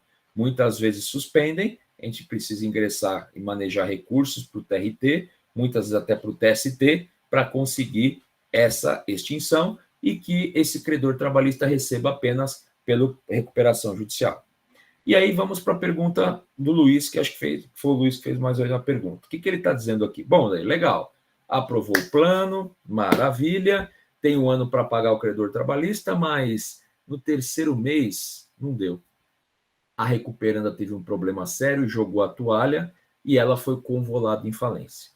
Quando eu tenho, pessoal, a convolação em falência após uma aprovação de um plano, o que vai valer? Vai valer o plano aprovado ou vai valer a condição anterior? Aí, pessoal, eu peço atenção por aquilo que nós falamos. Quando a gente teve a aprovação do plano, o que nós tivemos? A extinção da obrigação anterior e nós tivemos a novação da dívida. Quando eu tenho a convolação em falência, qual é o passivo que eu vou considerar para aquela massa falida? Eu vou considerar aquele passivo antes ou depois do plano? Eu tenho que considerar, pessoal, o depois, porque quando eu tenho a novação, eu tenho a extinção da obrigação anterior. E essa extinção não pode voltar. Eu não posso ter um andar para trás, porque senão eu tenho uma insegurança jurídica. Então, Luiz, nesse teu exemplo, onde eu tive a aprovação do plano, onde eu tive a novação das dívidas e eu tive uma posterior convolação em falência, o valor que eu terei para a massa falida vai ser os valores constantes do plano de recuperação judicial, porque a obrigação anterior foi extinta pela novação. Entendeu? Eu entendi, eu tenho mais uma questão. Pois não. Geralmente, nas ações trabalhistas, Pois não. Ocorre de ter crédito concursal e extraconcursal. Certo. E os extraconcursais continuam na Justiça do Trabalho, normal. Não é isso? Aí esse crédito não extingue, porque não é concursal. Sim, né? não, perfeito. Porque justamente você já diz, ele é um extraconcursal, ou seja, ele nunca sofreu os efeitos da recuperação. Então, a homologação do plano não afetou a ele, porque ele era extraconcursal por alguma razão, ou porque a demissão do funcionário foi posterior, ou seja, ele não sofreu os efeitos da recuperação judicial. Se ele não sofreu os efeitos da recuperação judicial, a novação não atingiu esse crédito, ele vai ser perseguido normalmente e, eventualmente, numa falência, o crédito a ser habilitado será o crédito total não novado. Ok? Obrigado. Luiz, okay? Obrigado. Estava com o microfone desligado. Tá bom. Pessoal, alguma dúvida a mais? Podemos seguir? Maravilha. Então, vamos lá. Então, pessoal, depois de extintas as execuções, nós tivemos aqui o primeiro efeito da aprovação do plano. Nós tivemos a novação. E depois? Depois, a gente vai ter o chamado período de fiscalização. O que é isso? Bom, nós já tivemos um processo de recuperação judicial, que pode ter sido longo, médio ou curto, geralmente médio ou longo, nunca curto. Nós temos o administrador judicial fiscalizando as atividades da empresa. O plano já foi aprovado pelos credores, ou seja, está tudo andando bem. O que a legislação trouxe para o juiz? Juiz, fixa um período de fiscalização após a homologação do plano de recuperação judicial para que essa empresa continue ou não sob a fiscalização e aos olhos do Poder Judiciário. E o juiz tem até 2 anos de fixação de prazo desse período de fiscalização. E por que ele é muito importante, pessoal? Porque o período de fiscalização continua o administrador judicial fazendo os seus relatórios mensais de atividade com os seus RMAs, entregando ao juiz, e nesses 2 anos, caso a recuperanda não cumpra o plano, acontece isso que o Luiz deu de exemplo. ou seja, é convolado em falência. E se a recuperanda, pessoal, não cumprir o plano aprovado depois do prazo de fiscalização? Então, o que eu estou dizendo? Ó, o plano foi aprovado hoje, aí o juiz homologou o plano, homologa o plano aprovado pelos credores e fixa o prazo de 1 ano de período de fiscalização. Beleza. Então, esse período de 1 ano, o administrador judicial continua fazendo o RMA, o administrador judicial continua a trabalhar e fiscalizando a empresa. A empresa tem que cumprir o plano, porque se ela não cumprir o plano dentro deste 1 ano, ela tem a convolução em falência. Legal. Passou 1 ano, o administrador judicial entregou as chaves da empresa de novo para o empresário, o juiz, ok, obrigado, maravilha, terminou o período de fiscalização, o juiz encerra a recuperação judicial. Aí você vai me perguntar, Odair, peraí, mas encerrou a recuperação judicial, mas o plano não está pago. O plano está previsto para pagar 10, 12 anos. Perfeito, é isso mesmo. O prazo de cumprimento do plano, pessoal, não está vinculado ao período de fiscalização e encerramento da recuperação. A recuperação judicial vai encerrar e o plano de recuperação judicial vai continuar. Qual é a diferença? Se a recuperanda descumpre o plano dentro do período de fiscalização, o efeito do descumprimento do plano é a convolução em falência. Se a recuperanda descumpre o plano após o período de fiscalização e após aí a extinção da recuperação judicial, não é convolução em falência. O credor ou os credores vão pegar o plano de recuperação, porque o plano, pessoal, como eu expliquei ao Luiz, teve a novação da obrigação anterior. Aquela obrigação foi extinta pela novação. Então, eu vou pegar o plano de recuperação e vou tomar as medidas executivas, pedir falência, protestar, ou seja, vou começar um novo procedimento de cobrança, mas não terei a convolução em falência. Voltando, o que eu resumo disso? Que eu só tenho a convolução em falência por descumprimento do plano enquanto eu estiver no período de fiscalização. E quem fixa isso, pessoal? O juiz. Ao homologar o plano, o que o juiz vai fazer? O juiz vai fazer a verificação de legalidade das cláusulas do plano. Ou seja, então o que ele pega? Bom, credores já aprovaram? Legal.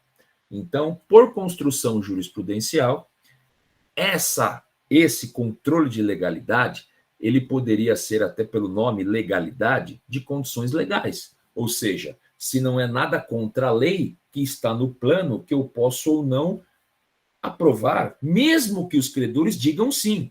Então, eu tenho que olhar isso. Então, isso que o judiciário deveria verificar. E pacificou-se também no STJ que esse poder de legalidade não pode interferir nas questões econômicas. Ou seja, se os credores concordaram com 90% de deságio, não pode o juiz dizer não. Que 90%? Você está maluco? Isso é renúncia. Perdão de dívida. Não concordo. Não homologo o plano. O juiz não pode dizer isso nas condições econômicas. Ele não pode falar nada de deságio, ele não pode falar nada de carência, ele não pode falar nada de alongamento de passivo. Posição consolidada do STJ.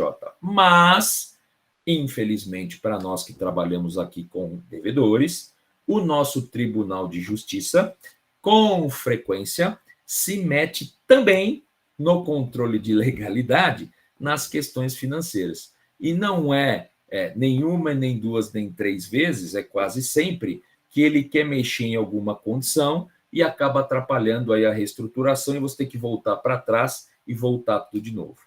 Então, pessoal, o que eu estou dizendo com tudo isso? Que depois que a gente passou por toda aquela assembleia de credores e tivemos a aprovação do plano, nós temos a fase de homologação desse plano. Ela é muito importante porque o Poder Judiciário vai fazer o controle de legalidade, o Poder Judiciário vai fixar o prazo de fiscalização, que é aquele prazo que a gente vai avaliar quando a recuperanda cumpre e quando ela descumpre o plano. Quais são os efeitos que isso vai causar? Lembrando que descumprir o plano no período de fiscalização convolve em falência, descumprir o plano fora do período de fiscalização ou com a recuperação judicial encerrada não convolve em falência, e aí ele vai pegar o plano e as condições do plano, porque eu tive a novação da dívida, eu tive a extinção da obrigação anterior, e vou ter os meus atos de cobrança do zero, ou com uma execução, ou com protesto, ou com uma ação falimentar, ou seja, aí ele vai ter que mover uma nova situação e o juiz vai verificar as questões legais daquele plano. E o juiz pode sim anular alguma cláusula? Pode. Exemplo, se tiver uma cláusula lá que exclui uma obrigação que a lei não exclui, ou seja, o crédito de alienação fiduciária vai estar na RJ. Não pode. É contra a lei. O juiz vai excluir a homologação dessa cláusula. E aí, via de regra, outras situações. Ele pode homologar um plano, excluindo as outras cláusulas, e esse plano vai seguir. Esse plano continua e segue a vida. Vocês vão me perguntar, Odair, você já viu acontecer alguma vez, dentro de uma aprovação de um plano, levanta-se aquela RJ, sai do período e a empresa pede uma outra RJ em cima do plano aprovado? Olha que confusão que eu causei aqui, mas isso já aconteceu, pessoal, e eu vou explicar para vocês como aconteceu isso.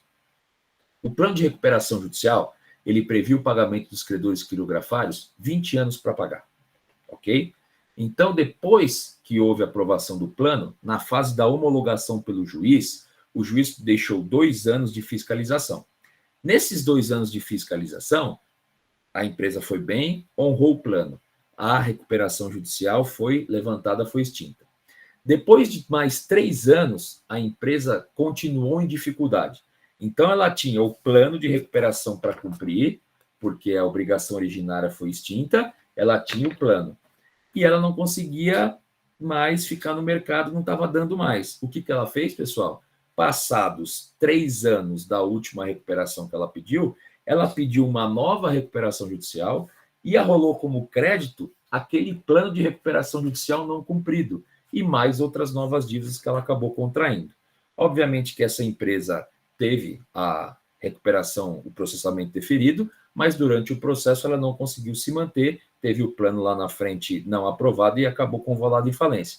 Mas só para vocês entenderem que não é que o plano um plano de credores, ele não significa não estar cumprido, eu ter ainda um processo de recuperação. E muitas vezes a mídia, os repórteres, quando eles fazem as estatísticas dele que as empresas em recuperação não se recuperam, eles levam em consideração o prazo do plano, não cumprir o plano. E não é essa conta que se faz. A conta que se faz é o período que a recuperação judicial continua andando, ou seja, que ela continua em tramitação. A partir do momento que eu tenho a extinção da recuperação judicial com a finalização do período de fiscalização, o plano, obviamente, que ele vai ser longo, vai ter muito tempo para pagar, mas aí eu já não tenho mais recuperação judicial. Até porque, se eu deixar de cumprir o plano sem a recuperação judicial, eu não tenho convolução em falência. Eu tenho que ter atos de cobrança e atos expropriatórios novos sobre o plano. Isso é importante, pessoal. De novo, novação, extinção da obrigação anterior, vale o que foi novado.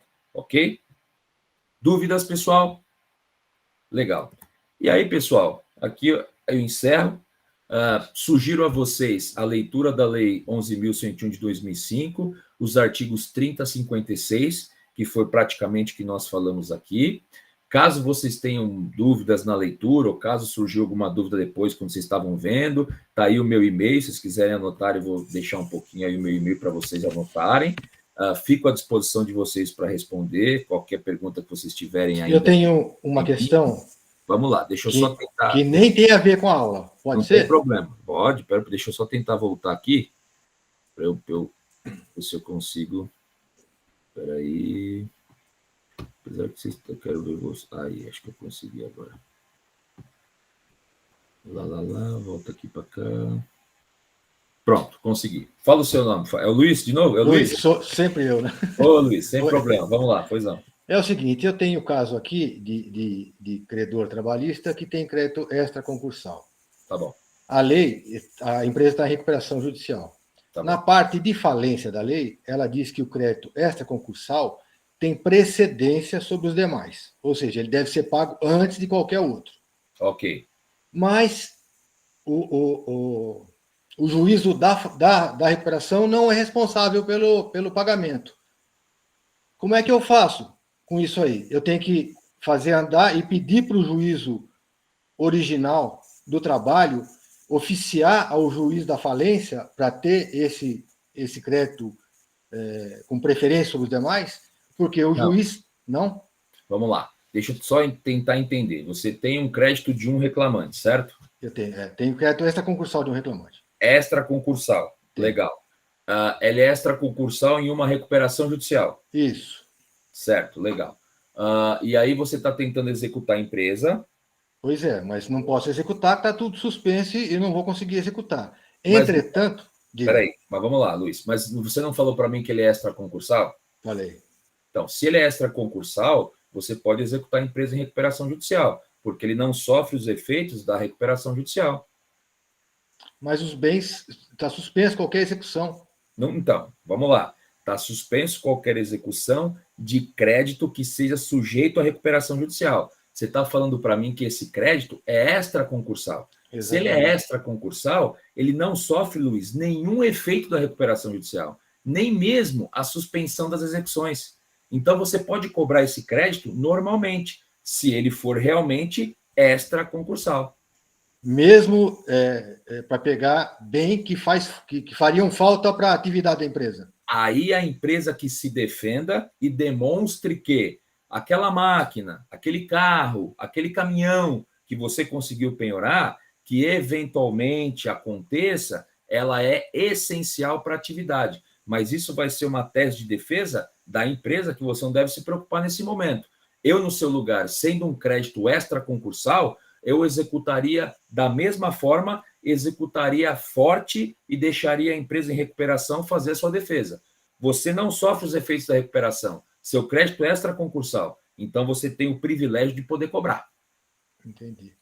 Porque mesmo os juízes trabalhistas boiam, todo mundo boia. É uma parte muito nebulosa, né? Sim, principalmente, Luiz, infelizmente, para os juízes do trabalho. Por exemplo, se o juiz do trabalho dá uma decisão de suspender a sua execução, você vai ter que demonstrar para o juiz do trabalho que o teu crédito do teu cliente não sofre os efeitos da recuperação judicial. E ao não sofrer os efeitos, sendo extraconcursal, você pode cobrar seu crédito de forma normal. Aí você vai ter que demonstrar isso para ele dar seguimento à execução trabalhista. Tá ótimo. Obrigado, viu? Tá bom? Obrigado. Boa noite. Boa noite. Pessoal, mais alguém? Se não tem mais ninguém, pessoal, agradeço a atenção. Eu sei que foi assim corrido, né? Mas infelizmente é assim mesmo. Mas deixei aí o meu e-mail, fico à disposição de vocês. O que precisar da gente, eu estou à disposição de vocês. E uma boa noite a todos aí e muitas felicidades. Professor, eu queria só fazer uma última pergunta que me gerou assim, muita curiosidade na questão. Rafael, desde já desculpa que eu não pela aula. Desde já parabenizo o senhor pela aula. Obrigado. Muito boa mesmo. E eu queria só fazer a seguinte pergunta, assim, numa questão mais prática. Como assim, o senhor pode assim, falar um pouco sobre essa questão negocial para a aprovação do plano? Assim, uma experiência assim, um pouco mais assim, para a gente Vou te contar, legal, vou te contar como funciona. Nunca, Rafael, um devedor, uma empresa em recuperação judicial, ela vai para uma assembleia de credores contando com a sorte. Apresentou o plano e vai ver o que aconteceu. Claro que não. A gente faz um trabalho prévio muito grande. A gente apresenta o plano, negocia com todos os credores que a gente precisa negociar para aprovar o plano antes, detalha as condições, aí aquele credor quer que você muda, aí você muda a condição, aí aquele outro credor quer que muda outra coisa, aí você muda aquela outra coisa, mas ao mudar outra coisa, você atrapalha o outro credor, aí você muda o outro credor. Ou seja, você tem um trabalho de negociação muito grande até você chegar a ponto de instalar uma assembleia de credores para ter uma votação. Nunca você vai ter aí um caso que você simplesmente apresentou um plano e foi para a assembleia e, seja o que Deus quiser. Não dá para ser assim. Você tem que ter uma negociação prévia com esses credores e alinhar situações, alinhar as bases, alinhar as negociações, alinhar a forma de pagamento, alinhar todas as questões para você chegar na assembleia e aprovar o plano. E digo mais, mesmo você fazendo toda essa fase de renegociação e alinhamento, muitas vezes a gente precisa ainda fazer a suspensão da assembleia, pedir mais prazo, renegociar, porque às vezes você não teve resposta do credor, você não conseguiu ainda a negociação com aquela classe específica. Então, o que eu posso te falar? Que nunca vai acontecer de você simplesmente protocolar o plano e votar. você vai ter, sim, um período muito grande de negociação para quando você chegar nesse momento da Assembleia de Credores, você já ter a situação ali um pouco mais acomodada. E ainda, como digo, mesmo assim, você ainda muitas vezes vai precisar fazer a suspensão dos trabalhos para você ainda ter mais negociação e conseguir a aprovação do plano. Entendi. Obrigado, professor, aí, pela aula, pela resposta das dúvidas. Muito obrigado. Boa noite. De nada. Boa noite, pessoal, e eu fico à disposição de vocês. Até mais.